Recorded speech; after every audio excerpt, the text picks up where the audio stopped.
तो आज हम स्टार्ट करेंगे क्लास 10 की साइंस के सबसे इंपॉर्टेंट चैप्टर लाइट से। और इस चैप्टर की सबसे बड़ी खासियत है कि ये दो टाइप का चैप्टर है। दो टाइप का, यस, क्योंकि या तो ये चैप्टर आपको बहुत ज़्यादा कॉम्प्लेक्स लगेगा या तो ये चैप्टर बहुत ज़्यादा इजी लगेगा। और ये चीज़ पूरी की पूरी तरीके से डिपेंड करेगी मेरे पे, यानी कि टीचर पे। मैं इस चैप्टर के अंदर तुम्हारे ऊपर ना बिल्कुल भी ब्लेम नहीं डालूंगा कि यार तुमने 8 के अंदर क्यों नहीं पढ़ा, 9th के अंदर ये क्या पढ़ा तुमने, कुछ नहीं। इस चैप्टर को स्टार्ट करूंगा मैं बेसिक से, क्योंकि ये चैप्टर पूरा बेसिक के ऊपर डिपेंड करता है। मैं फिर से कह रहा हूँ कि आज इस चैप्टर को स्टार्ट करने से पहले मेरी अग्नि परीक्षा है और मुझे इस चैप्टर को आपको बेस्ट वे के अंदर समझाना है, और वही मेरा काम है।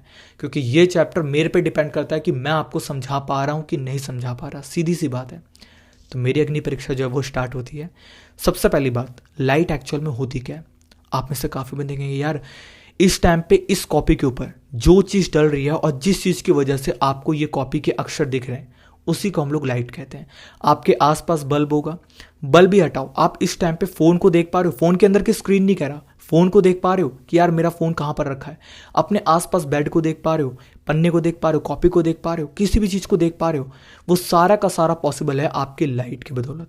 लाइट कोई सी भी हो सकती है, ऐसा नहीं कि यार आपकी सिर्फ और सिर्फ यहाँ पे ट्यूब लाइट होती है या फिर आपकी लाइट वाली लाइट होती है, नहीं। आपकी सन की लाइट भी होती है जो कि नेचुरल लाइट होती है। तो अलग अलग टाइप, जुगनू होता है उसके अंदर भी एक लाइट होती है। उसकी वजह से बेशक आपको थोड़ी सी जगह दिखे, बहुत थोड़ी सी जगह दिखे, बट वो भी आपको एक नेचुरल लाइट दे रहा है जिसकी वजह से आपको जहाँ वो चीज़ दिख रही है या छोटी सी भी चीज़ दिख रही है कि हाँ वहाँ पर जुगनू है, वो भी लाइट की बदौलत है। तो light is a form of energy which enable us to see, और ये है आपकी आंखें जो कि आपको देखने पे जो है वो मजबूर करती हैं। दूसरी बात, मैं अगर यहाँ पर आंखें बंद कर दूंगा आपकी, हाँ 2 मिनट के लिए आंखें बंद करो, करो जल्दी से आंखें बंद करो, कर लिया, अब आंखें बंद रखना,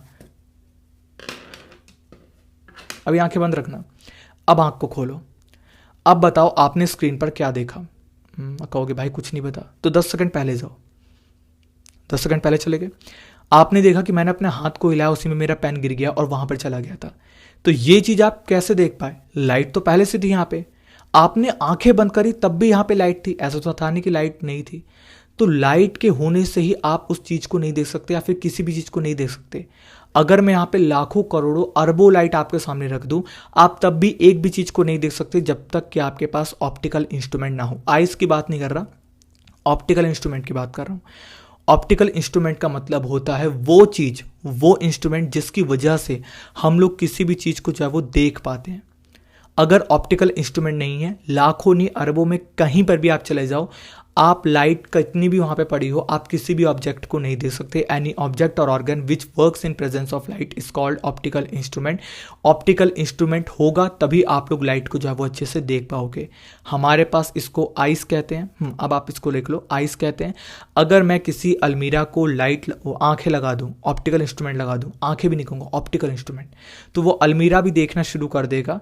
लेकिन हम ऐसा कर नहीं सकते, क्योंकि हम लगा तो देंगे, मान लो आंख लगा दी, लेकिन उसको आंख को जो प्रोसेस है, जो जान डालनी आंख के अंदर, वो नहीं डाल पाएंगे। अगर मैं किसी पेन के ऊपर, जैसे पेन है यहाँ पे मेरा, इस पेन के ऊपर आंखें लगा दूं तो पेन भी आपको देखने लगेगा। कैमरा लगाते हैं ना कि यार खुफिया कैमरा है, तो आप एक तरीके से मान सकते हो कि वो उसका ऑप्टिकल ऑर्गन है, वो वहां से देख रहा होता है सब चीज को। वही चीज है कि बिना ऑप्टिकल इंस्ट्रूमेंट के आप लोग लाइट को नहीं देख सकते। आपका कैमरा भी ऑप्टिकल इंस्ट्रूमेंट के अंदर आता है, हाँ ऑप्टिकल इंस्ट्रूमेंट के अंदर ही आएगा, क्योंकि वो भी आपको देखने में मदद करता है। बिना कैमरे के भी नहीं देख सकते, बहुत सारी चीज़ें होती हैं। इसके बाद लाइट्स की कुछ प्रॉपर्टीज़ होती हैं। सबसे पहला क्या है, light always travel in a straight line.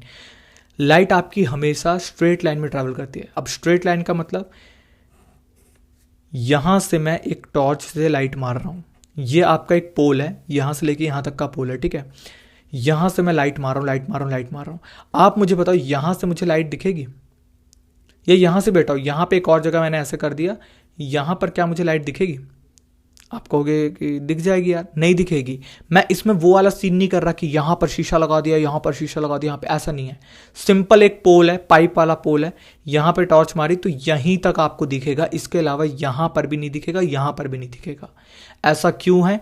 इसके पीछे का सिर्फ एक रीजन है कि लाइट हमेशा स्ट्रेट वे में ट्रैवल करती है। लेकिन अगर मैं यहां से पानी मारूं, ये आपका वाटर है, यहां से मैं अगर पानी मारूं, खूब प्रेशर पानी जा रहा है, यहां पर आप पानी मारोगे तो प्रेशर में है पानी, तो यहां भी जाएगा, यहां भी जाएगा, आपके नलके से पानी गिरना भी स्टार्ट हो जाएगा। यही चीज़ आपके पाइप के अंदर होती है, टंकी के अंदर। टंकी काम कैसे करती है? टंकी में अलग एक सीधी पाइप तो नहीं जाती कि आपके एकदम बाथरूम से सीधी पाइप गई है, नहीं भाई, इतने जॉइंट लगते हैं, इतने जॉइंट लगते हैं कि आप क्या सोचो, है ना। तो वही चीज़ है कि लाइट आपके हमेशा सीधी ट्रैवल करेगी, चाहे कितना भी फोर्स के साथ हो, चाहे कितनी भी करोड़ों गुना स्पीड में हो, लाइट हमेशा आपकी यहीं पे जाके स्टक हो जाएगी। लेकिन वाटर की बात करें तो वो आप कैसे हो जाएगा? तो लाइट हमेशा आपकी ट्रैवल करती है स्ट्रेट लाइन में, और इसको हम कुछ यहाँ पे साइंटिफिक फॉर्म के अंदर कहते हैं rectilinear propagation of light. Simple सा था, लेकिन देखो साइंस वाले कितना हार्ड नाम रखते हैं, रेक्टिलिनियर प्रोपोगेशन। भाई सीधी ट्रैवल करती है, बस बात खत्म है। लेकिन आप इस नाम को याद कर लेना, रेक्टिलिनियर प्रोपोगेशन ऑफ लाइट, यानी कि लाइट आपकी हमेशा जो है वो सीधे में ट्रैवल करती है। इसके बाद light is an electromagnetic wave depend upon any medium of its propagation, it can travel through vacuum. यानी कि लाइट आपकी यहाँ पर वैक्यूम में भी ट्रैवल कर सकती है। वैक्यूम यानी कि जहां पर कुछ भी ना हो।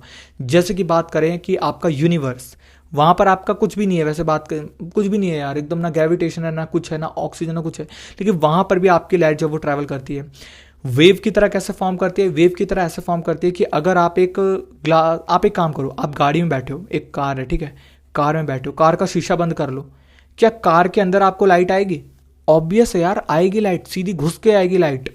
आपने शीशा लगा रखा है तो शीशे के अंदर भी आपकी लाइट जो है वो ट्रैवल करेगी। तो लाइट हमेशा आपकी जो है वो वेव में ट्रैवल करती है, वेव में। बट यहां पर मैं थोड़ा सा कंट्रोवर्शियल जाऊंगा। यस, मैं कंट्रोवर्सी क्रिएट करूंगा। किसके बीच में कंट्रोवर्सी क्रिएट करूंगा? मैं कंट्रोवर्सी क्रिएट करूंगा शाहरुख खान के साथ। आप कहोगे भाई शाहरुख खान की सलमान खान के साथ करता बात थी, शाहरुख खान के साथ कंट्रोवर्सी कैसे होगी? होगी यार, लाइट के साथ कंट्रोवर्सी होगी। यहां पर देखना, light also cast shadow of object through which it cannot past. जैसे कि यहां पर मैंने हाथ लगाया, ये देख रहे हो, यहाँ पे परछाई दिख रही है आपको, ये परछाई दिख रही है। मैं नहीं कर सकता क्योंकि मेरे हाथ में माइक है, मैं दूसरा हाथ नहीं ला सकता। तो ये परछाई आपको क्यों दिख रही है? लाइट मेरे हाथ को चीर के यहाँ पे मेरे को क्यों नहीं दिखा रही साफ साफ? अब यही होता है यहाँ पे इसका दूसरा व्यवहार, जो कि होता है पार्टिकल्स में। जैसे कि मैं आपको कैसे बताऊँ, हाँ, जैसे कि यहाँ पर मुझे इस चीज़ को यहाँ पे लिखना है, मैं इस पेन को यहाँ पे लिख रहा हूँ, लिख पा रहा हूँ, ठीक है। अभी मैं यहाँ पे कोई चीज़ रख दूँ, एक सेकेंड, इसी को फाड़ देता हूँ, जय माता की, जो होगा, है ना। यहाँ पे मैंने इस चीज़ को रखा, अब मुझे कहो कि इस पे लिखना है, नहीं लिख पाऊंगा मैं। इस पे लिख रहा हूँ तो इसी पे लिखता रहूँगा, नीचे लिखा गया, नहीं लिखा गया, फिर से लिखने की कोशिश करूँगा, नहीं लिख पाऊंगा क्योंकि नीचे लिखा ही नहीं जाएगा। ये क्या है? आपका एक पेन पार्टिकल है। मैं कहूँ कि इस पेन को मैं नीचे एकदम, यार नीचे जा, नीचे नहीं जा सकता क्योंकि यहाँ पे एक कॉपी है, कॉपी के नीचे आपका एक डेस्क है, डेस्क के नीचे आपका पूरा का पूरा प्लेन है। वहां तक पहुंचने के लिए इसमें छेद करना पड़ेगा, कुछ करना पड़ेगा। वही चीज आपकी लाइट करती है।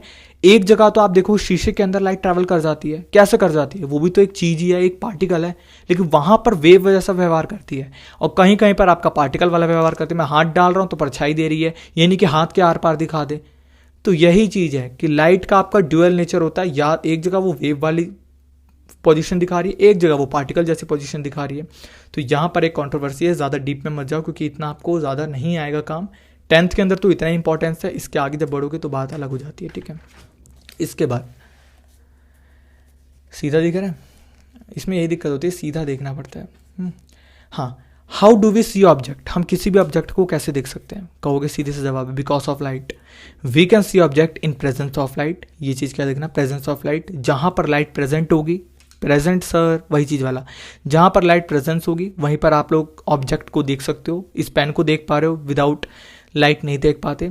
ड्यू टू लाइट, या तो लाइट के कारण, जैसे आप मान के चलो कि ट्यूब लाइट है, वो ट्यूब लाइट ही आपको क्यों दिख रही है? उस ट्यूब लाइट को जब आप लोग ऑन करोगे तो उसके अंदर ही लाइट है वो। तो due to light and object are the two types. तो आपको मैंने बता दिया कि आपका जो ऑब्जेक्ट है वो आपको या तो प्रेजेंस ऑफ लाइट में दिखेगा या ड्यू टू लाइट में दिखेगा। लेकिन आपका दो टाइप का ऑब्जेक्ट होता है, दो टाइप का ऑब्जेक्ट। एक ऑब्जेक्ट होता है आपका ल्यूमिनस ऑब्जेक्ट, एक होता है आपका नॉन ल्यूमिनस ऑब्जेक्ट। शांति से ल्यूमिनस ऑब्जेक्ट को देखो पहले, which have light of their own, जिसके पास अपनी खुद की लाइट होती है। इसका एग्जाम्पल जुगनू, अरे नहीं जुगनू नहीं, इसका एग्जाम्पल होगा आपका सबसे बड़ा सन। इसके बाद आपका होता है ट्यूबलाइट। इन दोनों के पास अपनी खुद की लाइट है, और ये जब लाइट देते हैं तभी दुनिया देख पाती है। तो इनके पास अपनी खुद की लाइट है, सन के पास अपनी खुद की लाइट है। वो अपने आप ही जो है सूरज देवता जी अपने आप ही जल रहे हैं। कोई उनको ऐसा नहीं कि मैं यहाँ पे कोई पीछे से लाइट मार रहा हूँ तो वो हमें दिख रहे हैं, नहीं, उनके अंदर खुद लाइट है इसलिए वो आपको दिख रहे हैं। ट्यूब लाइट ऑन करते हो तो ट्यूब लाइट जब आप ऑन करते हो तो ट्यूब लाइट के अंदर खुद लाइट है इसलिए वो आपको दिखती है। ऐसा नहीं कि दूसरी जगह से मैं कोई लाइट फेंक रहा हूँ तब वो ट्यूब लाइट दिख रही है, नहीं, ट्यूब लाइट के अंदर खुद लाइट है इसलिए वो हमें दिख रही है। तो ल्यूमिनस ऑब्जेक्ट वो ऑब्जेक्ट होते हैं जिनके पास अपनी खुद की लाइट होती है। नॉन ल्यूमिनस ऑब्जेक्ट कौन से होते हैं? Which don't have light of their own, जिनके पास अपनी खुद की लाइट नहीं होती, ये दूसरे के रिफ्लेक्शन पे काम करते हैं। जैसे कि मैंने आपको बताया यहाँ पर एक टॉर्च रखी हुई है जो कि यहाँ पे जल रही है, तभी आप इस चीज़ को देख पा रहे हो। अगर मैं यहाँ पे अभी लाइट को 1 सेकेंड रुकोगे, अब मेरे को बताओ कि आपको क्या दिख रहा है। आप कहोगे भाई कुछ नहीं दिख रहा, तो वही रीज़न है ना, कुछ नहीं दिख रहा। क्यों नहीं दिख रहा? क्योंकि वहाँ पर लाइट थोड़ी देर के लिए ऑफ हो गई थी और ये कॉपी आपको लाइट फैक करके नहीं दिखा रही थी। इसलिए कि जो दूसरे की लाइट पे डिपेंड होते हैं उनको हम लोग कहते हैं नॉन ल्यूमिनस ऑब्जेक्ट। इसका एग्जांपल है आपका मून, सबसे बड़ा। मून के पास अपनी खुद की लाइट नहीं होती, इस चीज़ का याद रखना। मून हमेशा सन से लाइट को लेता है और फिर जो है वो अर्थ को फेंकता है। हमें लगता है कि मून की खुद की लाइट है, नहीं, मून के पास अपनी खुद की लाइट नहीं होती। फिर से कहूँगा, मून के पास अपनी खुद की लाइट नहीं होती, वो सन भगवान से लेते हैं और फिर हमें जो है वो अर्थ के अंदर फेंकते हैं। तो हमें लगता है कि यार चंद्र देवता की रोशनी है, लेकिन चंद्र देवता की नहीं है, मून की रोशनी अपनी नहीं होती है, तब मून दुनिया को रोशनी दे पाता है। ये चीज़ मैंने आपको बता दी। इसके बाद बात करें नॉन ल्यूमिनस, आपके जो ऑब्जेक्ट होते हैं वो 3 टाइप के होते हैं। पहला होता है आपका transparent, which allow the light to pass through tube, यानी कि एक ग्लास शीट लो यार, एक गाड़ी का शीशा ले लो, उसके अंदर से आप देखोगे ग्लास शीट में से पार कर जाती है, तो वो नॉन ल्यूमिनस ऑब्जेक्ट है और ट्रांसपेरेंट ऑब्जेक्ट है। दूसरा होता है आपका ट्रांसल्यूसेंट ऑब्जेक्ट, जहां पर आपकी लाइट जो है वो एक चीज़ से पार तो करती है लेकिन बहुत धुंधली पार करती है। यहाँ से तो बहुत तेज थी लेकिन यहाँ धुंधली हो गई। इसका एग्जांपल है पॉलीथीन। एक काम करो, आप बल्ब लेना, बल्ब के ऊपर पॉलीथीन डाल देना 2-3, ठीक है। आप कहोगे कि यार ये तो बाहर रोशनी नहीं आ रही है लेकिन उतनी नहीं आ पा रही। तो पॉलीथीन इसका सबसे बड़ा एग्जाम्पल है कि ट्रांसल्यूसेंट होती है। ट्रांसपेरेंट में कंप्लीट लाइट दिखेगी आपको, ट्रांसल्यूसेंट में आपको बहुत धुंधली लाइट दिखेगी और ओपैक्यू में तो दिखेगी नहीं। जैसे यहाँ पर आई ना, परछाई आ गई ना, क्यों नहीं दिख रही परछाई के बिना? क्योंकि ये ओपैक्यू, मेरा हाथ ओपैक्यू है, आपका भी हाथ ओपैक है, ओपैक्यू जो भी कहो आप कहो। Which do not allow the light to pass through them, जो नहीं अलाउ करते कि मेरे में से पास हो, जैसे कि human, would, iron, books, copy, आपके जितनी भी नॉन लिविंग ऑब्जेक्ट है, कुछ सब नहीं, ये तो ग्लास शीट भी होती है नॉन लिविंग, बट बात है ओपैक्यू, आपके समझ गए होगे यार, इतना तो बच्चे नहीं हो आप लोग। इसके बाद बात करें सबसे इंपॉर्टेंट चीज़ पे, नीचे मत देखो, डर जाओगे। सबसे पहले ऊपर देखो, speed of light. Speed of light, light की स्पीड कितनी होती है एयर और वैक्यूम में? 3 की पावर में 10 की पावर 8 मीटर पर सेकेंड। इसको आप लोग देख सकते हो, इतनी होती है। और ये इतनी नहीं होती, बहुत होती है भाई, बहुत। इसको आप लोग छोटा मोटा मत नंबर समझना, बहुत बड़ा नंबर है ये। इतनी स्पीड में आपकी लाइट जब वो ट्रैवल करती है, ये सिर्फ जनरल नॉलेज के लिए आपको पता होना काफ़ी इंपॉर्टेंट है। लाइट चैप्टर पढ़ रहे हो, लाइट की स्पीड नहीं पता तो फिर बेकार है। इसके बाद बात करें, कुछ इंपॉर्टेंट है, बहुत ज़्यादा इंपॉर्टेंट है, और जहाँ जहाँ पर मैं इस पेन की निब को पॉइंट करूँगा वही चीज़ को देखना, अभी इधर उधर कहीं मत देखना, ठीक है। सबसे पहली बात, यहाँ पर मैंने एक डंडा खींचा जो कि स्ट्रेट डंडा है। आपको स्ट्रेट दिख नहीं रहा लेकिन मानो इसको स्ट्रेट डंडा है एकदम। इसके अंदर मैंने आंखें ऐसे निकाल दी है, ठीक है। आंखें नहीं है बेसिकली, यहाँ पर मैंने पेंट कर दिया है, ब्लैक रंग का पेंट या सिल्वर रंग का पेंट कर दिया। एक डंडा था, इसके पास मैंने यहाँ पे पेंट कर दिया। इसको हम लोग कहेंगे आपका प्लेन मिरर। यस, ये है आपका एक प्लेन मिरर जो कि एकदम सीधा होगा। यहाँ पर मैं इसको पेंट कर दूंगा और यहाँ पर इसका देखने वाला पार्ट है, जैसे शीशा आपका। शीशे के पीछे तो नहीं दिखता आपको, आप शीशे को पीछे से देखो, वहाँ पेंट तो रखा होता है, शीशे के आगे वाले पार्ट से दिखता है। तो वही चीज़ है कि एकदम सीधा शीशा है, पीछे पॉलिश मार दिया मैंने, आगे से रिफ्लेक्शन दे रहा है, सिंपल सी बात है। तो ये आपका डंडा वही है कि पीछे से पॉलिश मार दिया और यहाँ पे आपका जो है वो शीशे वाला पार्ट हो गया, ठीक है, समझ रहे होगे मेरी बात को। और ये होता है आपका स्मूथ, हार्ड और पॉलिश्ड, सिंपल है। इसके बाद ध्यान से देखना, ये आपका एक शीशा था, प्लेन मिरर था। यहाँ पर एक लाइट आती है, क्योंकि बिना यार किसी चीज़ के आए हमें क्या रिफ्लेक्ट करेगा, क्या दिखेगा हमें। मैं शीशे के सामने खड़ा नहीं हूँ, मैं कहूँ कि मेरे शीशे में दिख रहा हूँ, भाई बताइए यार कैसा लग रहा हूँ, एकदम शाहरुख खान लग रहा हूँ। कहूँगा यार तू शीशे के सामने खड़ा हो तब मैं तेरे को देखूंगा, तभी तो तू शीशे के अंदर दिखेगा, वही बात है ना। तो यहाँ पर एक लाइट रे आती है, सबसे पहले एक लाइट रे आएगी। तो यहाँ पर प्लेन मिरर था, एक लाइट रे आती है, नाम मत पढ़ो भी, लाइट रे आई। और लाइट रे जब आपकी आएगी तो वो कहीं ना कहीं रिफ्लेक्ट करेगी, क्योंकि अगर मैं यहाँ पे कहूँ कि ये जो इस समय आप जो कॉपी को देख रहे हो, यहाँ पर एक लाइट पड़ रही है। अगर ये लाइट इस कॉपी पे पड़ने के बाद आपकी आंखों में ये लाइट ना फेंकता, अगर ये रिफ्लेक्ट ना करता, तो यहीं पर आकर के थम जाती। मान लो कि जैसे मान लो ये आपकी आंख है ना, ये आपके स्क्रीन के अंदर कॉपी है जो मेरी कॉपी है जिसके अंदर मैं लिखा हुआ हूं, और यहां पर मैं टॉर्च फेंक रहा हूं। अगर मैं यहाँ पे टॉर्च को फेंक रहा हूं और यहीं पे ये सारी लाइट जो है वो एब्जॉर्ब हो जाती है, मैं अब इसके आगे लाइट फेंकूंगा ही नहीं, मैं इसके आगे लाइट जो है वो नहीं फेंक रहा, तो ये आपकी आंखों तक पहुंचेगी ही नहीं, ये आपका रिफ्लेक्ट करती है आगे। यहां से इसने लाइट दी, टॉर्च ने, मेरे टॉर्च यहां पे रखा हुआ है, तो कॉपी में लाइट पड़ी। अभी कॉपी जो है वो आपको रिफ्लेक्ट करती है आपकी आंखों तक लाइट को, इसलिए आपको मेरी कॉपी दिख रही है, ये इसका रीजन है। तो वैसे ही यहां पर एक लाइन आई, उसके बाद ये रिफ्लेक्ट कर गई, सिंपल सी बात है। तो लाइन, आने वाली लाइन को हम क्या कहते हैं, आने वाली लाइट को, फेंकने वाली लाइट को हम लोग क्या कहते हैं, इंसिडेंट रे। ये आपका फिक्स नाम रहेगा, इस नाम को याद कर लेना। तो जिसने लाइट फेंकी है उसको हम लोग कहते हैं इंसिडेंट रे, याद रखना।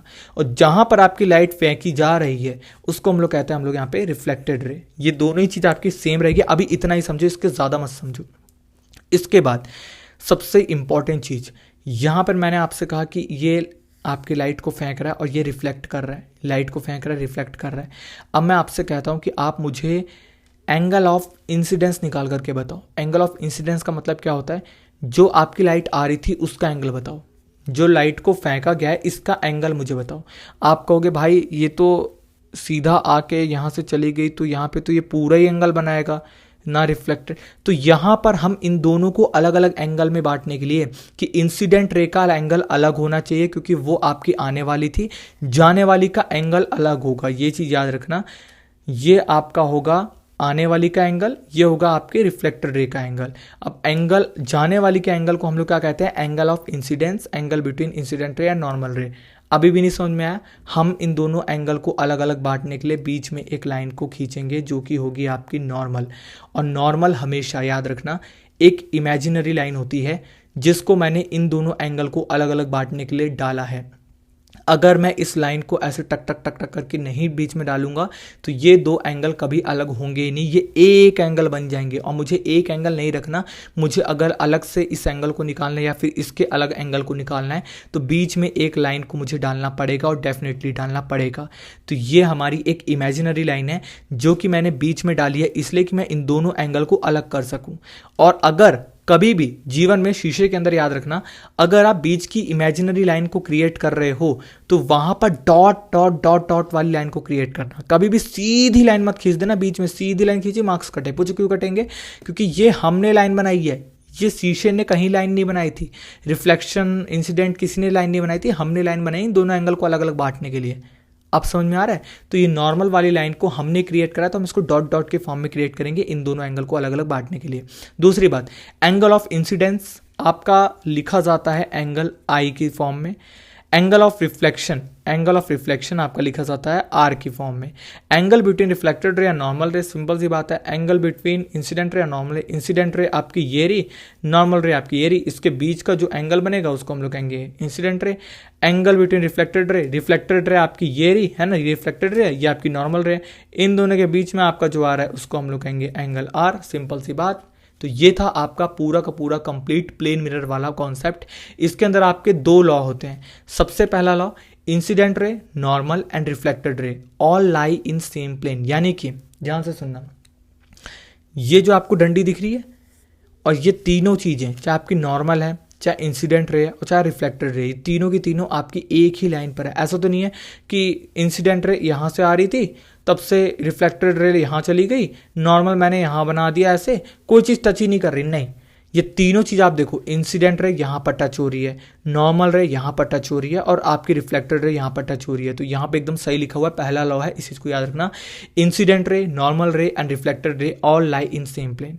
दूसरा, angle of incidence always equal to angle of reflection, यानी कि एंगल आई आपका हमेशा एंगल आर के इक्वल होगा।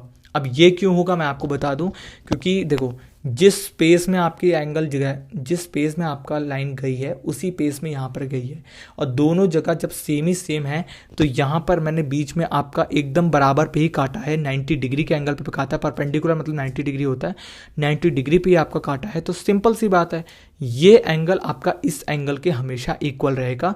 ये भी आपका दूसरा लॉ है, बहुत ज़्यादा काम आएगा, इस चीज़ का याद रखना। Angle I equal to angle R, angle incident ray equal to angle of reflection. Simple सी बात है, angle I equal to angle R, यही चीज़ को मैंने लिख रखा है यहाँ पे, incident ray, normal and reflected ray, all lie in same plane. Simple सी बात है, बहुत लंबा खींच गया यार।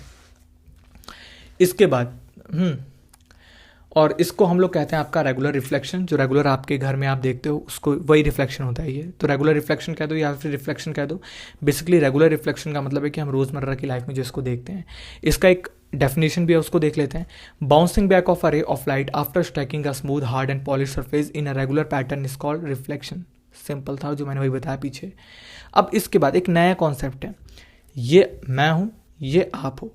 आप रहते हो शास्त्री नगर, ठीक है, मैं रहता हूँ भाई बुराड़ी में। सिंपल सी बात है, यहाँ पर मैं हूँ बुराड़ी में, यहाँ पर हो आप लोग शास्त्री नगर में।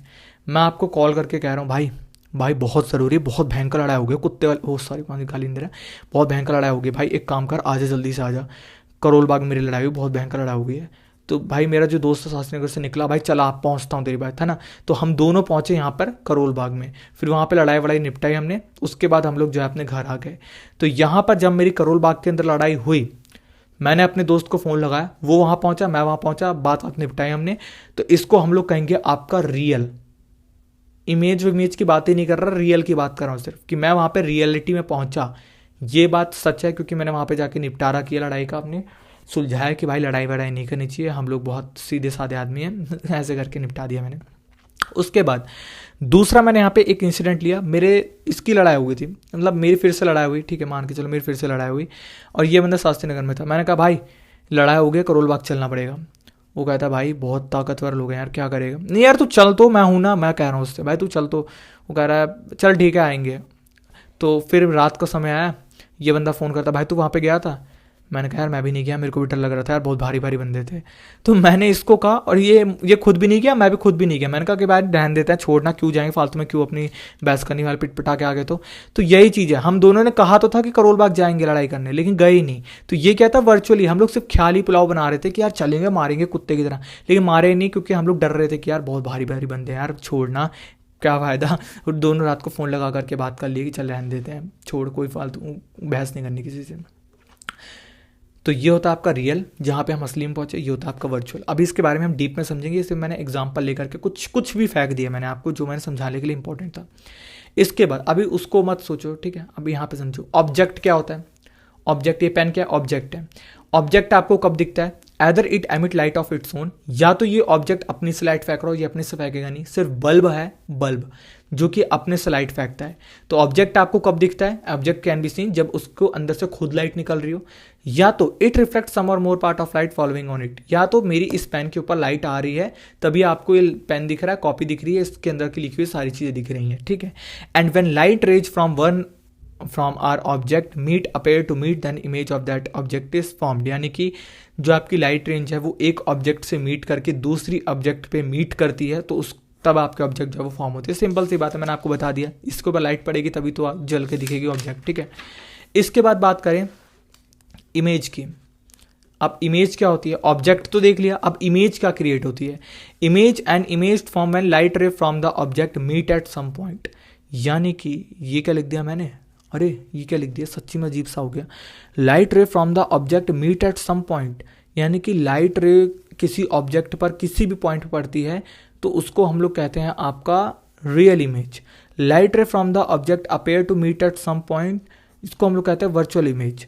यानी कि मेरी बात को ध्यान से सुनना, जहाँ पर लाइट रे आपकी किसी दूसरी लाइट रे पे आके मतलब ऑब्जेक्ट पे आपके जो है वो मीट करती है, असली में मीट करती है, उसको हम लोग कहते हैं आपका रियल इमेज। मैंने आपको एग्जांपल लेकर के पीछे बताया ना कि जब मेरी करोल बाग के अंदर लड़ाई हुई तो मैंने कहा कि भाई तू करोल बाग चल, हम दोनों गए, पीट पाट के उसको आए, तो वो था रियलिटी में वहाँ पे पहुँचे। दूसरा क्या था कि यहाँ पर हमें लगता है कि सिर्फ वहाँ पे लाइट मतलब ऑब्जेक्ट के ऊपर जो है वो पड़ रही है, बट पड़ती नहीं है, ये चीज़ आप मान के चलो। Light ray from the object appear to meet, यानी कि मीट होने के लिए अपेयर करती है लेकिन करती नहीं। तो वर्चुअल इमेज इसको हम लोग कहते हैं। यानी कि करोल बाग आने के लिए हम दोनों ने हाँ में हाँ भरी, लेकिन बाद में हम दोनों ने कैंसिल कर दिया क्योंकि भाई बात बढ़ गई थी। अभी ये दोनों चीज़ों को बस इतना समझ जाओ, सिर्फ इतना समझ जाओ। मैंने इसको कुछ भी नहीं समझाया, कुछ भी नहीं समझाया। अभी इसके आगे हम इस चीज़ को आराम से कवर करेंगे। मैंने बस इतना बताया कि रियल इमेज का मतलब होता है जहाँ पर एक्चुअल में आपकी इमेज जब वो क्रिएट हो रही हो। और रियल इमेज के अंदर एक चीज़ का हमेशा ध्यान देना, ये जो मैंने बना रखा है कि रियल इमेज में ऑब्जेक्ट आपका सीधा खड़ा है तो इमेज आपकी हमेशा उल्टी बनेगी। ऑब्जेक्ट सीधा, इमेज उल्टी, ऑब्जेक्ट सीधा, इमेज उल्टी रियल इमेज के अंदर। वर्चुअल इमेज के अंदर ऑब्जेक्ट सीधा है तो आपको इमेज भी एकदम सीधी दिखेगी। ऑब्जेक्ट सीधा है तो इमेज भी आपको जब वो सीधी दिखेगी, दोनों साइड आपकी सीधी दिखेगी। बस इतना ही समझो अभी रियल इमेज और वर्चुअल इमेज के अंदर, कुछ ज़्यादा दिमाग लगाने की ज़रूरत नहीं है। ये पसीना गिर गया थोड़ा सा यार, सॉरी। ठीक है, इसके बाद बात करें तो यहाँ पर मैंने एक लाइन खींची। ये भी आपका एक प्लेन मिरर है, इसको मान सकते हो प्लेन मिरर है ये भी आपका। ठीक है, अब प्लेन मिरर है, मैंने यहाँ पे लाइन खींची, यहाँ पे लिख दिया मैंने एम, यहाँ पे लिख दिया मैंने एम डैश। अभी एम डैश क्यों लिखा? मैं तो यहाँ पे सी और डी डैश लिखूंगा। बोल क्या कर लेगा मेरा, क्या उखाड़ लेगा? मैं कुछ नहीं उखाड़ूंगा आपका, लेकिन सिंपल सी बात है, एम मैंने इसलिए लिखा क्योंकि ये आपका एक मिरर है। मिरर को छोटे फॉर्म में एम कहेंगे तो ज़्यादा अच्छा लगेगा, सिंपल सी बात है। तो एक लाइन खींची, एम लिखा, M1 लिखा। लेकिन इस एम और M1 का मतलब क्या होता है? ये होता है आपका aperture of mirror. Aperture of mirror का मतलब क्या है, मैं आपको सिंपल सा बता दूं कि मिरर कितना बड़ा है। अपर्चर इतना हार्ड नाम दे देते हैं कि यार लगता है कि बहुत कुछ हार्ड सीख ली, नहीं। आपका मिरर जो है वो कितना बड़ा है ये चीज़ बताता है आपका ये लाइन, ये जो डॉट है एम डैश और एम, ये आपको बताता है कि आपका जो मिरर का साइज है वो इतना ही बड़ा है। ठीक है, इसके बाद बात करें, यहाँ पर मैंने डंडा खींचा, एम लिखा, M1 लिखा। यहाँ पर हमारी एक इंसिडेंट रे आई। इंसिडेंट रे आते ही, ठीक है, यहाँ पर मैंने एक नॉर्मल सटाक से खींच दिया। तो ये क्या बन गया आपका एंगल आई। सिंपल। एंगल रिफ्लेक्शन अभी दे ही नहीं रहे हम लोग, चलो दे देते हैं एंगल ऑफ रिफ्लेक्शन। ये क्या बन गया आपका एंगल ऑफ रिफ्लेक्शन, सिंपल सी बात है। तो ये एंगल ऑफ इंसिडेंट हो गया, ये हो गया आपका एंगल ऑफ जो है रिफ्लेक्शन, सिंपल। तो angle of incident, angle of reflection, ये चीज़ को याद रख लेना। ये इमेज आपकी काफ़ी ज़्यादा इंपॉर्टेंट है। इसके बाद मैंने आपसे एक चीज़ पूछी, मैंने यहाँ पे एक लाइन खींची थी। लाइन खींचते ही यहाँ पर मैंने एक इंसिडेंट रे आपकी खींच दी, दिख रही है, इंसिडेंट रे खींच दी। अब इस इंसिडेंट रे को देखते हुए मैंने यहाँ पर एक गोला मारा और लिखा 32 डिग्री। अब मैं तुमसे पूछ रहा हूँ कि इसका रिफ्लेक्शन ऑफ एंगल बताओ। पता है ना, angle I equal to angle R. तो अब छटाक से बंदा कहेगा कि भाई angle I equal to angle R, तो इसका मतलब 32 डिग्री ये था तो 32 डिग्री वो भी हो गया। अरे आंसर आ गया यार, गलत है, सबसे बड़ा गलत आंसर है। यहीं पे बच्चा जो है वो गलती कर बैठा। कैसे गलती कर बैठा आगे बताता हूँ। सबसे ज़रूरी, सबसे इंपॉर्टेंट है, आप देखना बहुत मज़ा आएगा तुम्हें, बहुत ज़्यादा मज़ा आने वाला है। यहाँ पर आई कहाँ से थी आपका, ये 32 डिग्री यहाँ पर था। मैंने आपको क्या बोला था कि आपका एंगल ऑफ इंसिडेंट हमेशा अंदर में होता है। ये चीज़ याद रखिए, एंगल ऑफ इंसिडेंस आपका हमेशा अंदर में होता है। जैसे यहाँ पर ऐसे आया और ऐसे गया, तो यहाँ पर अगर मैंने नॉर्मल खींची तो ये होता है आपका एंगल ऑफ इंसिडेंट, ना कि ये। और मेरे को यहाँ का एंगल दिया गया था जो कि था मेरा 32 डिग्री। ये चीज़ का याद रखना, यहाँ का मुझे एंगल दिया गया था 32 डिग्री। अब उसके बाद जब मैंने यहाँ पे नॉर्मल को खींचा, देख रहे हो, नॉर्मल को खींचा, तो ये पूरा मैंने बताया था नॉर्मल हमेशा परपेंडिकुलर बनाता है। तो ये आपका एक तरीके से बन गया पूरा का पूरा जो है वो 90 डिग्री, क्योंकि नॉर्मल खिंच गया। तो अगर आप देखो तो ये पूरा का पूरा यहाँ से लेके ये यानी कि ये और ये पूरा 90 डिग्री बन गया। अब इसके बाद आपको पता ही है कि कैसे निकालते हैं। So angle I equal to 58 equal to, ये तो मैं आपको करा देता हूँ, ठीक है। तो आपका 90 डिग्री माइनस 32 डिग्री कितना होता है, 58 डिग्री। तो एंगल आई आपका जो आया वो आया 58 डिग्री, क्योंकि ये 32 ये था, 90 आपका टोटल था। टोटल 90 में से जब 32 को माइनस करोगे तो एंगल ऑफ इंसिडेंट आपका आ गया, और जो आपका एंगल ऑफ इंसिडेंट आया वही होता है आपका एंगल ऑफ रिफ्लेक्शन, जो कि आपका 58 डिग्री। क्योंकि यहाँ से भी अगर हम 90 डिग्री देखें तो 32 डिग्री ये भी होगा। तो एंगल ऑफ आई आपका 58 डिग्री आया, तो ये भी आपका एंगल ऑफ रिफ्लेक्शन जो है वो 58 डिग्री ही आएगा। तो ये था आपका angle I equal to angle R. ये बात आपको पता है, और कभी भी धोखा मत खाना कि ऊपर अगर 32 दिया गया है तो ऊपर के हिसाब से मैं एंगल आर को भी रख लूँगा, नहीं, क्योंकि एंगल आई हमेशा अंदर की तरफ होता है। और निकालने के लिए 90 डिग्री हमने बनाया नॉर्मल ले की वजह से, और इस तरीके से हमारा जो है वो हो गया। इसके बाद बात करें, एक होता है आपका दूसरा रूल है, रूल ही मान लो इसको क्योंकि मैंने नहीं बनाया, ये बनाया हुआ है पहले से ही, नॉर्मल इंसिडेंस। अब नॉर्मल इंसिडेंस क्या होता है, इंसिडेंस पहले क्या होता है बताओ। इंसिडेंट वही होता है ना कि रिफ्लेक्शन आ रही है, रिफ्लेक्शन जा रही है, तो आने वाली को हम लोग कहते हैं इंसिडेंट रे। तो नॉर्मल इंसिडेंस कब होता है, नॉर्मल आपकी इंसिडेंट रे कब आती है, तो नॉर्मल इंसिडेंट रे का आपका जो एग्जांपल है वो इस टाइप का है, सीधी आपकी जो बीच वाला पार्ट है उसी पे आती है, नॉर्मल रे पे सीधा आती है। व्हेन लाइट रे form normally on mirror surface, यानी कि जो हम लोग नॉर्मल को ऐसे करके बनाते थे ना टुकड़े टुकड़े में, वो टुकड़े टुकड़े वाली लाइन है लेकिन छुप गई है। क्यों छुप गई है, क्योंकि यहीं से इस बार आपकी लाइट आ गई है, तो लाइट आने का रास्ता ये रहा, और लाइट जब कहीं से आती है तो फिर वापस से रिफ्लेक्ट भी करती है, तो रिफ्लेक्ट आपकी ऐसे कर रही है। तो ये हो गया एंगल आई इजकल टू 0, क्योंकि यहाँ पे नॉर्मल पे है सब कुछ नॉर्मल पे चल रहा है। कुछ भी आपका इतना भी, अगर इतना सा भी उठा होता ना तो भी मान लेते, इतना सा भी नहीं उठा, सिंपल भाई नॉर्मल के ऊपर इसने चिपका दी अपनी पूरी की पूरी रे को, तो एंगल आई आपका इसके अंदर 0 होता है, एंगल आर इसका 0 होता है। ये लिख लेना, ये तो सिर्फ आपका यूनिवर्सल है। तो ये आपका लाइट रे विल रिट्रेस इट्स पाथ, यानी कि नॉर्मल जो आपकी नॉर्मल यहाँ पे की स्थिति है उसके पाथ को जो है वो रिट्रेस कर रहा है। ये चीज़ तुम्हें पता होनी काफ़ी जो है वो इंपॉर्टेंट है।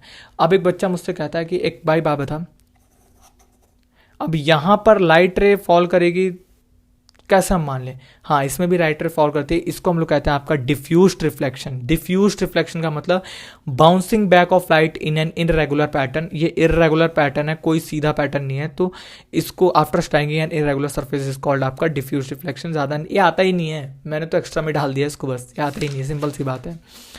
इसके बाद काफ़ी इंपॉर्टेंट चीज़ को समझने जा रहे हो, बहुत इंपॉर्टेंट है, इसको ध्यान से देखना, सिर्फ अभी कुछ लिखना मत। Formation of image in front of plane mirror, यानी कि पॉइंट ऑब्जेक्ट। अब इमेज, जो इमेज फॉर्म होती है वो आपके प्लेन मिरर में किस तरीके से होगी, इसके बाद कनकेव मिरर का भी आएगा, फिर कन्वेक्स मिरर का भी आएगा। अभी सिर्फ प्लेन मिरर के बारे में समझना। मेरी पेन की निब जहाँ जहाँ पर रुकेगी वहीं वहीं चीज़ को देखना, वरना कंफ्यूज रह जाओगे। ध्यान से सुनना, यहाँ पर मैंने एक लाइन खींची, यहाँ पे ध्यान से देखो, ये आपका एक प्लेन मिरर होता है, मैंने बता दिया। मैं पहली लाइन मार रहा हूँ, पहली लाइन, ये फर्स्ट लाइन, अभी मेरी इसी लाइन जहाँ पे मैंने पेन की निब का है ना वहीं देखना। तो पहली लाइन मैंने यहाँ पे मारी जो कि थी मेरी इंसिडेंट रे, जो कि आपकी लाइट की एक होती है इंसिडेंट, ठीक है।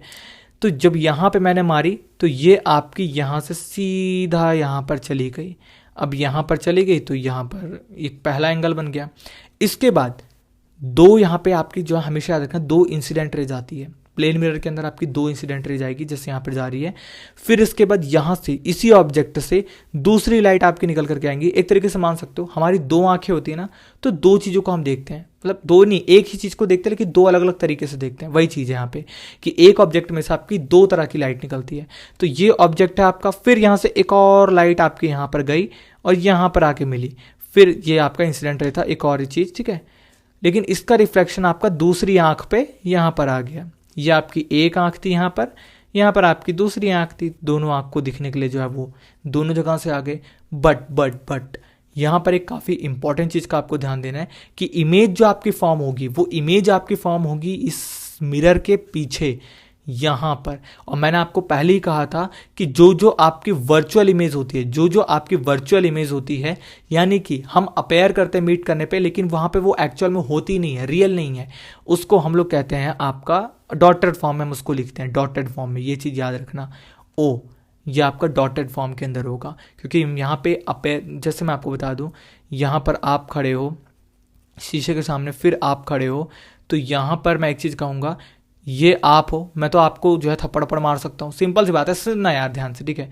यहाँ पे आपको थप्पड़ खूब मार सकता हूँ, लेकिन मैं शीशे वाले बंदे को तो नहीं मार सकता, लेकिन वहाँ पर भी आपके जैसे दिखने वाला एक बंदा खड़ा है, तो वही चीज़ है, ये तो पिट जाएगा क्योंकि रियल में है, लेकिन ये नहीं पिट पाएगा मुझसे क्योंकि ये जो है वर्चुअल में है। वही चीज़ है यहाँ पर कि यहाँ पर इमेज आपकी शीशे के अंदर फॉर्म हो रही है, प्लेन मिरर के अंदर, शीशे के अंदर आप अपने को देखते हो कि मैं कितना हैंडसम दिख रहा हूँ, कितना स्मार्ट दिख रहा हूँ। तो वही चीज़ है आपका कि यहाँ पर ऑब्जेक्ट तो यहीं से जा रहा है, आंखें भी यहीं पर हैं हमारी, इस पूरी ये एक तरीके से मान सकते हो ये आपका रियल वर्ल्ड है, ये आपका एकदम वर्चुअल वर्ल्ड है, यानी कि वो दुनिया जिसके अंदर हम लोग नहीं जा सकते।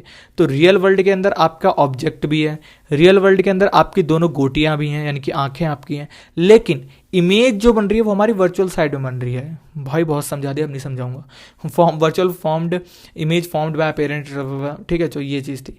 कैरेक्टरिस्टिक्स क्या होती है, सेम साइज की इमेज बनेगी। ऐसा तो नहीं कि आप लोग शीशे के सामने खड़े होते हो, भाई मेरा गाल कितना मोटू सा दिख रहा है, मेरा पेट देख कितना मोटू सा दिख रहा है, ऐसा तो होता नहीं है। एकदम सेम साइज के दिखते हो, जो होता है ये तो मैंने बना दिया ऐसी, एकदम सेम साइज के, एकदम स्लिम ट्रिम सिक्स पैक के साथ तुम्हारे।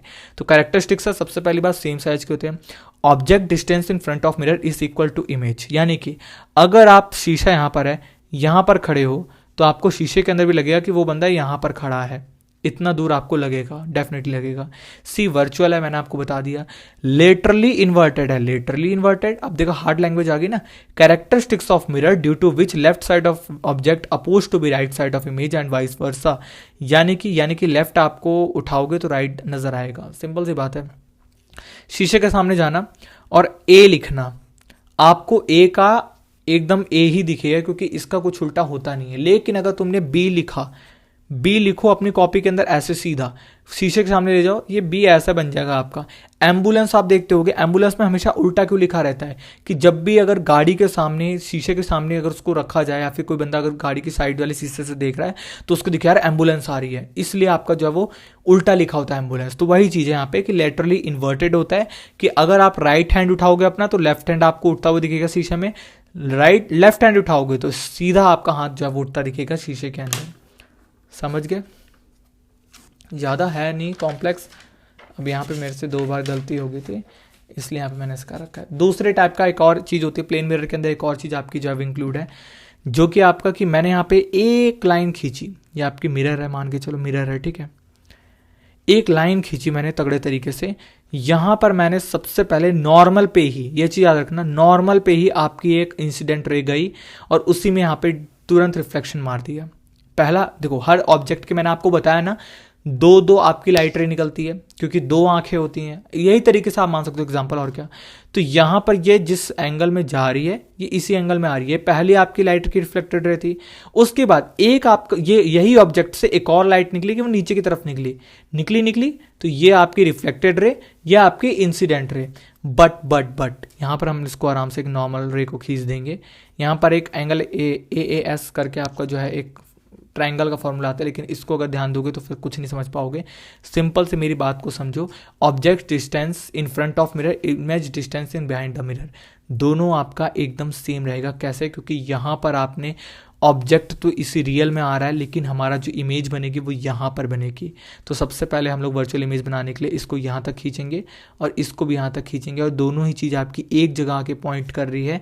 तो आपका जो ओ है ये आपका वर्चुअल में है, ये वाला ऑब्जेक्ट, और ये आपका रियल इमेज के अंदर है।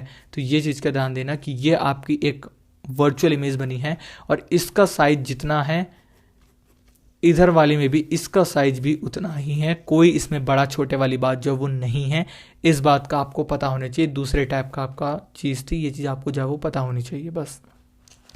यूजेस ऑफ प्लेन मिरर अभी हम कराएंगे, ये सिर्फ मैं आपको इस वाले वीडियो के अंदर मैं सिर्फ बेसिक क्लियर करा रहा हूँ। हम इसके फॉर्मूले भी करेंगे और इसके क्वेश्चन सॉल्व करना भी मैं आपको समझाऊंगा बहुत आराम से। Uses of plane mirror, use to see our self, हम अपने आप को एकदम शीशे के सामने जो एकदम शाहरुख खान के साथ देखते हैं ना, 3 बाल खड़े करके, वही होता है कि हम इसको अपने आप को देखने के लिए जो है वो यूज़ करते हैं प्लेन मिरर को।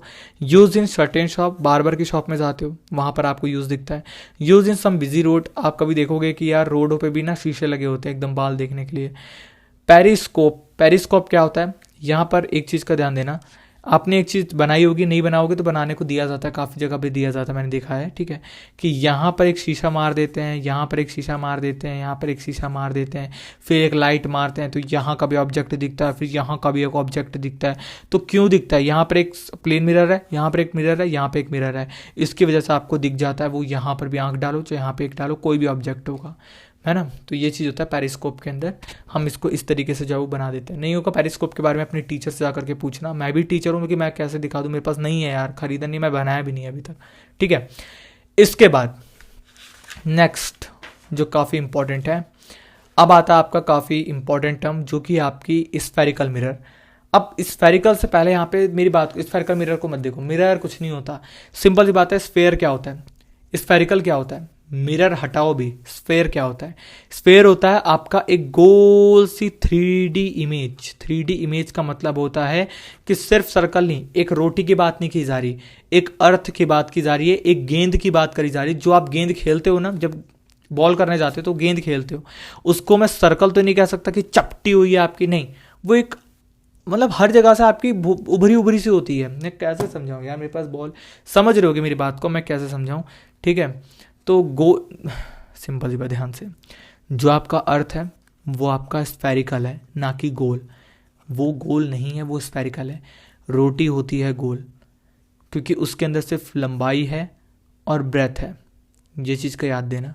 स्फेरिकल होता है जो आपका हर साइड से, ये इधर से भी निकला होगा, इधर से भी निकला होगा, पूरा एकदम हाथ में ऐसे आता है, ना कि ऐसे प्ले। ये मैंने, जैसे ये कॉपी इस समय आप देख रहे हो, ये कॉपी के अंदर आपको सिर्फ मिलेगी लेंथ और ब्रेथ, सिर्फ लेंथ और ब्रेथ मिलेगी। लेकिन जो आपका ये स्फेरिकल मिरर होता है वो 3D होता है, इसके अंदर लेंथ, ब्रेथ और हाइट तीनों चीज़ें होती हैं। तो ये आपका 3D इमेज है जो कि कॉपी के ऊपर कभी भी नहीं बन सकती, इसलिए मैं यहाँ पे कॉपी पे बना करके नहीं बता पा रहा, लेकिन आप मेरी बात को समझ गए होगे, सिंपल सी बात है।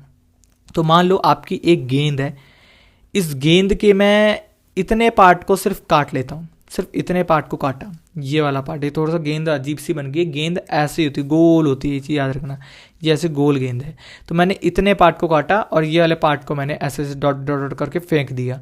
तो ये वाला पार्ट मैंने काटा और इस साइड से मैंने जो है वो आराम से पॉलिश मार दिया। अब पॉलिश मारा तो इधर से आपको खड़ा करा और यहाँ पर एक मिरर लगा ही हुआ था, ठीक है। तो यहाँ पर मैं आपको जब खड़ा करता हूँ तो आपको अपनी इमेज दिख रही है कि यार मैं एकदम मस्त, एकदम स्टाइलिश दिख रहा हूँ। दूसरी जगह मैंने ये पूरा एकदम आपका यहाँ पे बॉल थी, एक पूरा एक बॉल का मिरर था, ठीक है। मैंने इतना पार्ट आपका जो है, इतना वाला पार्ट काट दिया, ये वाला पार्ट आपका पूरा कट गया। अब इतना वाला पार्ट कटा तो ये यहाँ पर ऐसे आ गया और मैं इसको अंदर की तरफ से पॉलिश मार रहा हूँ, पूरा पॉलिश मार, उसको मैंने बाहर की तरफ से पॉलिश मारा, इसको अंदर की तरफ से। फिर मैं आपको यहाँ पे खड़ा करता हूँ, मिरर वाली, ये मिरर वाली साइड है, इधर खड़ा कर दिया और इधर कहा कि अपनी शक्ल देखो। आप शक्ल देखने लगे, बहुत अच्छा दिख रहा हूँ मैं। अब इसके बाद whose inner surface is reflecting, यानी कि जो एक पूरा आपका एक सर्कल है जिसके थोड़े से भाग को मैंने निकाल दिया, लेकिन इसको अंदर की तरफ से आप देख पा रहे हो, यानी कि अंदर मैं आपको खड़ा करूंगा तभी आप देख पाओगे। यहां अगर मैंने आपको खड़ा कर, यहां से नहीं देख पाओगे, अंदर से देख पाओगे, क्योंकि बाहर मैंने पॉलिश मार दिया। तो जिसको आप अंदर की तरफ से देख पा रहे हो, इनर रिफ्लेक्ट कर रहा है, अंदर की तरफ रिफ्लेक्ट कर रहा है, उसको हम लोग कहते हैं आपका कॉनकेव मिरर। जल्दी से कंप्लीट करूंगा। जब बाहर की तरफ से, व्हेन आउटर सरफेस रिफ्लेक्टिंग, यानी कि आपको मैंने बाहर खड़ा करा तभी आप देख पाओगे, अंदर से पॉलिश मरा हुआ, अंदर से नहीं देख सकते, उसको हम लोग कहेंगे आपका कॉन्वेक्स मिरर। पॉलिश नहीं मारा है, ये होता ही है इसके अंदर। तो आपका कॉनकेव मिरर क्या होता है कि जिसको आप अंदर की तरफ से देख पा रहे हो, और कॉनकेव मिरर क्या, कॉन्वेक्स मिरर क्या होता है जिसको आप बाहर की तरफ से रिफ्लेक्ट कर पा रहे हो। और ये आपका स्फेरिकल की फॉर्म में एक शीशा होता है, उसमें से कटे होते हैं, ये चीज का याद रखना। स्फेरिकल का मतलब होता है आपकी 3D इमेज, ये रोटी की तरह लेंथ और ब्रेथ वाली नहीं होती कि चपटी हो, नहीं, ये आपकी ऐसे में ही निकलती, टेढ़े में ही। जैसे आप एग्जांपल के रूप में आप देख सकते हो, यह आपका मैंने आराम से एक अच्छा सा एग्जांपल लेकर के बना दिया है कि ऐसे में जब आप अंदर की तरफ से अपनी खुशी खुशी होकर के शक्ल देख रहे हो, इसको हम लोग कहेंगे आपका कॉनकेव मिरर। जब आप लोग यहाँ पे खुशी खुशी होकर के बाहर की तरफ से अपनी शक्ल देख रहे हो, उसको हम लोग कहेंगे कॉन्वेक्स मिरर। तो कॉनकेव, कॉन्वेक्स, इतना समझ में आया। अब इसके बाद बहुत भारी भारी शब्द लिखे हुए हैं, फिर से कहूँगा, मेरी पेन की जहाँ पर निब होगी इस पे फोकस रखना, इसके अलावा किसी चीज़ पे फोकस मत रखना। ध्यान से देखना। सबसे पहली बात, मैंने यहाँ पे एक ऐसे लाइन खींची, या आपको पता ही है कॉनकेव मिरर है, क्योंकि अंदर की तरफ में यहाँ पर किसी बंदे को खड़ा करूँगा तो वो अंदर की तरफ से अपने को देख सकता है। ये क्या है आपका एक कॉन्वेक्स मिरर। कॉन्वेक्स मिरर क्यों है? क्योंकि मैं यहाँ पर जब किसी बंदे को खड़ा करूँगा बाहर की तरफ, तभी वो अपने को देख सकता है, क्योंकि यहाँ से ये अंदर से पॉलिश है, ये है ना आपका बाहर से पॉलिश है। सिंपल, ये पता चल गया। इसके बाद centre of curvature is the centre of sphere of which mirror is a part. आप कहोगे सेंटर ऑफ कर्वेचर, देखा भारी नाम मतलब मेरे सामने, मेरे को इजी करके समझा। सिंपल सी बात है, मैंने एक कॉनकेव मिरर आपका बनाया, कॉनकेव मिरर में मैंने पूरी लंबी सी लाइन खींच डाली, यार पूरा यहां तक की भी लाइन खींचूंगा मैं, बोलो क्या करोगे, लाइन खींच दी। इसके बाद मैंने एक सेंटर पॉइंट लिया और यहां पे लिख दिया सी। मैंने पूरे आपके मिरर के एक सेंटर पॉइंट को लिखा, मैंने कहा यहाँ पे सी लिख दिया। इस सी को मैं यहाँ पे कहूंगा सेंटर ऑफ कर्वेचर। ध्यान से सुनना, एक सी यहाँ मैंने लिखा, उसको मैं कहूंगा सेंटर ऑफ कर्वेचर, जो कि आपके स्फेरिकल मिरर के बीच में होती है। यहां पर मैंने आपके एक सेंटर खींचा और यहाँ पे लिख दिया सी, तो यही होता है आपका सेंटर ऑफ कर्वेचर, जो कि दोनों के अंदर ही आपको मिल जाएगा। इसके बाद pole of the mirror is the mid point of reflecting surface of mirror.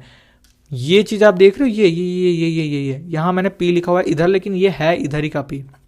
यहां पर मैंने एक लिखा हुआ है, ये इधर का ही पी है मान लो, ठीक है।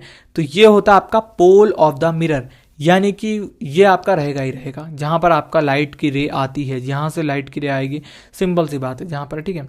रिफ्लेक्टिंग सरफेस एरिया मिरर जो है वो आपका पोल होता है। इसके बाद radius of curvature. Radius of curvature क्या होता है? पोल आपको दिख रहा है, ये पोल, इस पोल से लेकर के कर्वेचर यानी कि सेंटर तक की दूरी, ये यहां तक की दूरी को हम लोग रेडियस कहते हैं, और इधर रेडियस ऑफ कर्वेचर हम इसी को कहेंगे। सिंपल सी बात है, पोल से लेकर के सेंटर ऑफ कर्वेचर तक की दूरी को हम लोग यहाँ पे रेडियस ऑफ कर्वेचर कहेंगे। सिंपल सी बात है, अगर देखते चल रहे तो समझ में आ रहा होगा, क्योंकि अब इमेज जो है वो खराब होती जा रही है।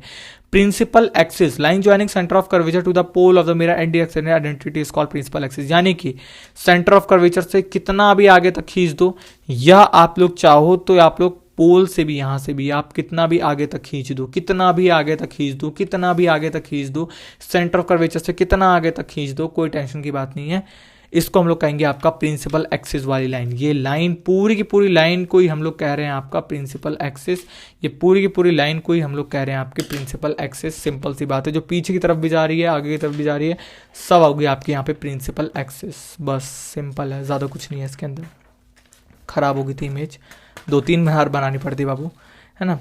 इसके बाद काफ़ी इंपॉर्टेंट चीज़ है अब आपकी प्रिंसिपल फोकस। अभी कुछ मत सोचना, जहां मेरी पेन की निब वहीं आपकी आंखें। जितनी भी लाइन प्रिंसिपल एक्सिस के पैरेलल थी वो एक पॉइंट से जा रही हैं, ये बात आपको पता होनी काफ़ी इंपॉर्टेंट है। कैसे मैं बताऊं, यहाँ पर मैंने काफ़ी गलत डायग्राम बना दिया, मुझे भी गलती इस चीज़ की बाद में पता चली थी, बहुत गलत डायग्राम है। मैं आपको बताता हूँ, मैं फिर से करो, पेन को ही देखना। ये मैं कॉन्केव मिरर का एग्जाम्पल ले रहा हूँ, ये चीज़ क्या देना, ठीक है।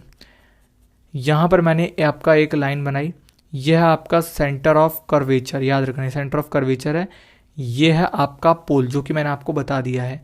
इसके बाद आपकी पैरेलल में लाइन जा रही है, यानी कि ये जो आपका ये लाइन मैंने आपको बताया था ना, ये लाइन पूरी लंबी यहां से लिख दो, या तो यहां से लंबी खींच दो, इसको हम लोग कहते हैं प्रिंसिपल एक्सिस। तो प्रिंसिपल एक्सिस से जो आपकी लाइन पैरेलल का मतलब होता है सीधी सीधी सीधी एकदम जा रही हो, उसको हम लोग कहते हैं आपका, बस सीधी जा रही हो, पैरेलल कहते हैं, ठीक है। तो ये आपकी एक रिफ्लेक्टेड रे है, इंसिडेंट रे मान सकते हो, ये आपकी एकदम पैरेलल जा रही है, लेकिन जब वो रिफ्लेक्ट करेगी तो यहां पे रिफ्लेक्ट करती है, यहां पर, ये चीज कहते हैं यहां पर रिफ्लेक्ट करती है। फिर मैं एक और यहां पे नीचे की तरफ से इस बार एक पैरेलल लाइन खींचता हूं, इसी आपके प्रिंसिपल एक्सिस से एकदम पैरेलल की लाइन नीचे से खींची, यहां से भी आपकी इंसिडेंट रे है। अब इंसिडेंट रे निकली तो रिफ्लेक्टेड रे तो जाएगी, रिफ्लेक्टेड रे आपकी यहीं इसी पॉइंट से होती हुई गई। आप कहोगे कि यार एक चीज तो कॉमन दिख रही है, ये सारी की सारी लाइनें इसी पॉइंट पे आके मिल रही है। यहां पर मैंने पैरेलल नहीं बनाया था लाइन को, इसलिए मैंने इसको ऐसे यहाँ पे इस इमेज को मैं कैंसिल करने को कह रहा हूँ, एग्जाम्पल के लिए रखा, इसको ध्यान से देखो, ठीक है। तो यहां पर एक ही पॉइंट से ये दोनों ही लाइन, ऊपर वाली रे आई ये रिफ्लेक्ट हो रही है एक ही पॉइंट पे, नीचे से रे आई ये भी एक ही लाइन पे हो रही है, यहां से एक और लाइन निकालूंगा तो भी इसी साइड से हो रही है। तो सारी की सारी आपकी एक जगह पे आकर के मीट कर रही है। इस लाइन को कहेंगे आपका हम लोग प्रिंसिपल, याद रखना प्रिंसिपल फोकस, कि सारी की सारी जो हमारी रिफ्लेक्टेड रे हैं वो एक जगह पर आकर जो है आपकी मिल रही हैं, इसी को हम लोग कहेंगे आपका प्रिंसिपल फोकस। इस बात का ध्यान आपको अच्छे से जो है वो देना है। इसके बाद बात करें principal focus of concave mirror is that point on principal axis where all light rays initially parallel to principal axis passes after reflection। यानी कि यहाँ पर एक चीज़ का ध्यान देना, कॉन्केव मिरर के अंदर जो भी आपकी रिफ्लेक्टेड रे, जैसे ये आपकी रिफ्लेक्टेड रे है ना, और ये आपकी मान लो इंसिडेंट रे थी, ठीक है, ये आपकी इंसिडेंट रे है, ये आपकी रिफ्लेक्टेड रे है। तो ये आपकी इंसिडेंट रे यहाँ से आई, रिफ्लेक्टेड रे यहीं चली गई, आपकी इंसिडेंट रे यहाँ से आई और यहाँ से आपकी निकल गई।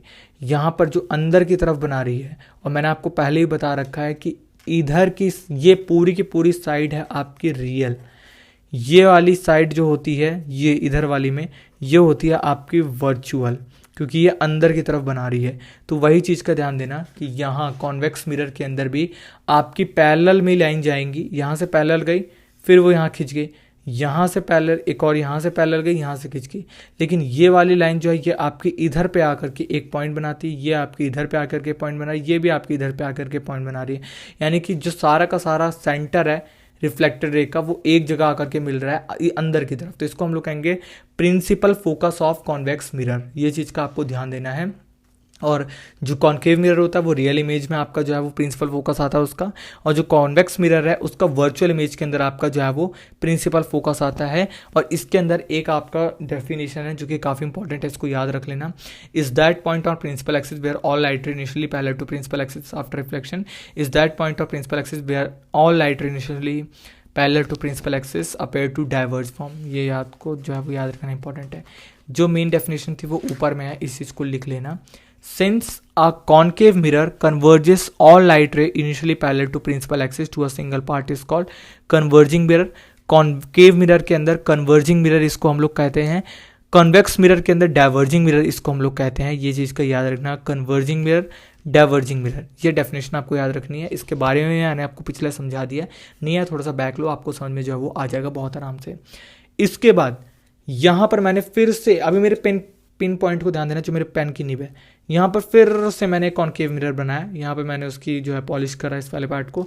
यहाँ पर एक लाइन खींची, सेंटर ऑफ कर्वेचर, इसका नाम बताओ, खुद बताना, सेंटर ऑफ कर्वेचर, ठीक है। ये एक पॉइंट है जहाँ पर सारी लाइनें आपकी मीट करती हैं, ये बड़ा वाला एफ है। इसको हम लोग क्या कहेंगे, इसको हम लोग कहेंगे भैया प्रिंसिपल फोकस। बहुत अच्छी बात। ये क्या है आपका, ये आपका पोल, पोल याद रखना, प्रिंसिपल पोल, पोल एक्सिस, कुछ भी आप मान लो, तो पोल है आपका ये। इसके बाद यहां से मैं लंबी लाइन खींच दूं, यहां से लंबी लाइन खींच दूं, वो हो जाएगी आपकी प्रिंसिपल एक्सिस, याद रखना। लेकिन लेकिन लेकिन ये आपका जो प्रिंसिपल फोकस है, ये आपका प्रिंसिपल फोकस है, इससे लेकर के आपका पोल है जो आपका यहाँ पे ये वाला पोल, ये वाला पोल, इस तक की लाइन को ना हम लोग कहेंगे आपका फोकल लेंथ। इतने डिस्टेंस को हम लोग कहेंगे आपका फोकल लेंथ। जैसे सेंटर ऑफ कर्वेचर से लेकर के आपका पोल तक का जो डिस्टेंस होता है उसको हम लोग कहते हैं ना radius of curvature, radius of curvature, radius of curvature. वैसे ही सिर्फ फोकल लेंथ से लेकर के पी तक का जो हमारा डिस्टेंस है उसको हम लोग कहेंगे आपका focal length is the distance between pole of mirror and principal focus. यानी कि पोल ऑफ द मिरर से लेकर के फोकल प्रिंसिपल फोकस के बीच में जितना भी डिस्टेंस है उसको हम लोग कहेंगे आपका फोकल लेंथ। इसके बाद मैं बता दूं आपको, बहुत बड़ा सा आपका एक फॉर्मूला था। मैंने कहा कि यार इसको समझा दूंगा तो बच्चे परेशान हो जाएंगे, तो मैंने उसके बारे में कुछ अलग से सोचा, बाद में समझा दूंगा आपको। लेकिन इतना ही ध्यान देने वाली बात है, formula to find focal length, focal length को निकालने का क्या फॉर्मूला होता है, इतना ही ध्यान रखो। इसको कैसे आया, बहुत मैथ्स है इसके अंदर, तो आप इतना ही ध्यान रखो कि फोकल लेंथ को निकालना। अगर मैं इस फोकल लेंथ को निकालने को तुम्हें कह रहा हूं तो उसको निकालने का एक ही फॉर्मूला है, आर यानी कि radius of curvature is equal to में 2 फोकल लेंथ। कैसे, अब यहां पे देखो, आर अपॉन में 2 और इजिकल टू में आपका आ गया फोकल लेंथ, यानी कि फोकल लेंथ निकालने का जो फॉर्मूला निकला रेडियस ऑफ कर्वेचर अपॉन में 2, focal length equal to radius of curvature upon में 2। ये है आपका फॉर्मूला जो कि स्टार कर लो, बहुत ज़्यादा इंपॉर्टेंट है, बहुत नहीं बहुत ज़्यादा इंपॉर्टेंट है। इसके बाद एक काम करते हैं, चलो यार ठीक है, एक चीज़ देखते हैं यहाँ पे बहुत इंपॉर्टेंट है, रूल्स फॉर ऑब्टेनिंग इमेजेस। एक सेकेंड यार, मैं कुछ बहुत इंपॉर्टेंट चीज़ को भूल रहा हूँ क्या, नहीं बहुत इंपॉर्टेंट है, बहुत छोटा सा पार्ट आपको दिख रहा है क्योंकि लाइट मेरी ना ख़त्म हो रही है इसकी फ़ोन की, ठीक है। तो यहाँ पर देखो, rules for obtaining images from a plane mirror, ये मैंने आपको समझा दिया था, बहुत अच्छे से समझाया था, सिंपल सी बात है। यहाँ से आपकी एक रिफ्लेक्टेड रे आएगी और इंसिडेंट रे आएगी, रिफ्लेक्टेड रे यहाँ से चली जाएगी, ये आपका था प्लेन मिरर को करने का, है ना।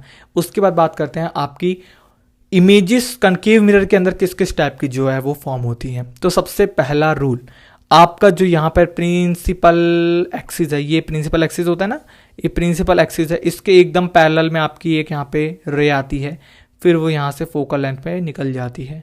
तो ये आपकी इंसिडेंट रे थी, ये आपकी थी reflected ray. Any light ray initially parallel to principal axis passes through principal focus after reflection.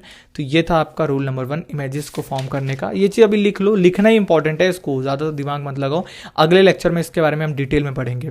दूसरा रूल है आपका, यहाँ पर मैंने ऐसे में ऊपर की तरफ मैंने यहाँ पे एक ऐसी ही आपकी इंसिडेंट रे फेंक की, नीचे की तरफ से इस बार फेंकी है, और लेकिन वो रिफ्लेक्टेड रे आपकी पैरेलल में बना रही है, रिफ्लेक्टेड रे आपकी पैरेलल में बन रही है, और ये भी आपकी फोकस से जा रही है। तो any light ray passing through the principal focus become parallel to principal axis after reflection, यानी कि रिफ्लेक्शन वाली जो आपकी ये रिफ्लेक्शन वाली पूरी एंगल होता है ना, तो रिफ्लेक्शन वाला एंगल आपका पैरेलली इसके साथ है, क्योंकि ये भी स्ट्रेट है, ये भी स्ट्रेट है, प्रिंसिपल फोकस के साथ एकदम स्ट्रेट में वो चल रहा है। तो इसको हम लोग कहेंगे आपका rule number 2 of concave mirror.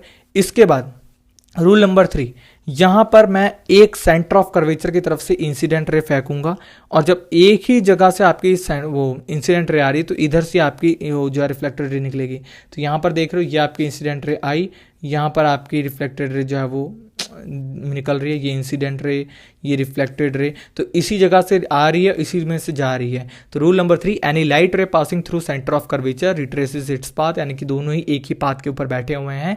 यह आपका है रूल नंबर 3। अभी नहीं समझाऊंगा रूल के बारे में, अगले लेक्चर में हम इस रूल को समझेंगे। तब तक के लिए आपको इसको अच्छे से ध्यान में रखना है। क्या चीज़ को? ये पूरा का पूरा आपका एक डायग्राम है, इनको दोनों को ही आपको कॉनकेव मिरर का भी कॉन्वेक्स मिरर का दोनों का ही डायग्राम आपको कम से कम 7 बारी बना करके रखना है। अगले लेक्चर में बहुत काम आने वाला है। ये ऐसा मिरर होता है सेंटर ऑफ कर्वेचर, यहाँ पे आपका फोकल लेंथ, ये आपका क्या है पोल ऑफ मिरर, और ये पूरी लाइन को हम लोग कहते हैं प्रिंसिपल एक्सिस, और ये M और M1 का मतलब क्या होता है अपेरेचर ऑफ मिरर, यानी कि मिरर का साइज कितना है, इसको हम लोग कहते हैं। तो 7 बार इस डायग्राम को बना डालना। तो यहाँ पर इस लेक्चर को कंप्लीट करते हैं। फर्स्ट लेक्चर कंप्लीट होता है, बेसिक आपका कंप्लीट होता है, थोड़ा बहुत और बेसिक बचा हुआ है, उसको कंप्लीट करके फिर हम न्यूमेरिकल्स को भी कंप्लीट करेंगे, फिर रिफ्रैक्शन ऑफ लाइट को भी आराम से देखेंगे। तो यहाँ पर आप सभी का बहुत बहुत धन्यवाद।